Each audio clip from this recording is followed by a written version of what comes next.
ពួកអ្នកបងឆ្វាច់អីណោះស្នាច់3កំពុងតែហុំត្រីស្រែត្រីកំភៀងចុះសិហេងម៉ែមិនជួយបិទបាច់ប្អូន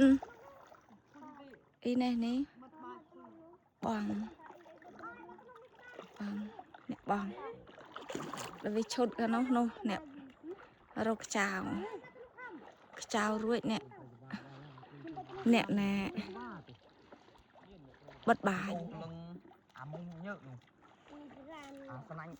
សើខ្ចៅមកក្រៅខ្ចៅបិទបាច់ហើយឯនោះបិទបាច់នោះស្វាខ្ចៅរត់តាមពីង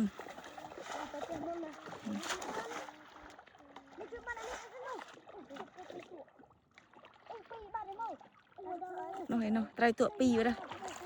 នោះកូនត្រីតួ